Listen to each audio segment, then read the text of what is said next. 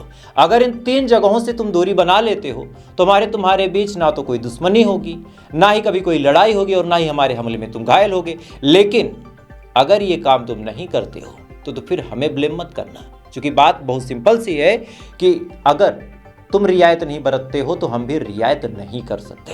खैर इसी बीच दोस्तों बड़ी अपडेट ये निकल के सामने आ रही कि स्ट्रेट ऑफ हार्मोज को पार करके एलपीजी से लदे हुए 2 टैंकर, जिनमें से एक का नाम शिवालिक है और दूसरे का नाम नंदा देवी है, इन पे भारत का झंडा लगा हुआ था और ये स्ट्रेट ऑफ हार्मोज को आराम से पार करके भारत के लिए आ रहे हैं। 16 या 17 मार्च को ये बाकायदा गुजरात में 2 पोर्ट है, जिनमें से एक का नाम मुंद्रा है और दूसरा का नाम कांडला है। मुंद्रा और कांडला पोर्ट पे पहुंच जाएंगे और हमारे देश में जो एलपीजी की सिस्टम में अभी कमी आई है वो भी आराम से पूरी हो जाएगी। और बहुत सारे लोग अब यहाँ पे कहेंगे अरे देखो मोदी साहब का ऐसा जलवा कि मोदी साहब ने मंगवा लिया। लेकिन सुनिए कहानी, थोड़ा धीरज रखिए। ईरान के यहाँ के जो राजदूत हैं उन्होंने कहा कि हमने ये परमिशन इस वजह से दी है क्योंकि ईरान और भारत एक दूसरे के साथ कई सालों से व्यापार कर रहे हैं, एक दूसरे के हितों की हिफाजत कई सालों से कर रहे हैं, और ऐसे हाल में अभी हम थोड़े से नाराज होकर भारत के साथ अपने रिश्ते को ख़त्म कर दें या फिर खटास ला दें तो ये गलत होगा। इस वजह से हम लाने दे रहे हैं, बाकी और कोई बात नहीं है। तो जो लोग इसको 56 इंच का जलवा समझ रहे हैं या फिर जो लोग लेज़र आई की फॉरेन नीति समझ रहे हैं, थोड़ा सा बाबू धरती पे आ जाओ, ऐसा कुछ नहीं है। खैर तो फिलहाल दोस्तों अभी के लिए बस इतना ही, बाकी थोड़ी देर बाद बहुत सारी अहम खबरों के साथ एक बार फिर से आपके सामने हाजिर हो जाऊंगा।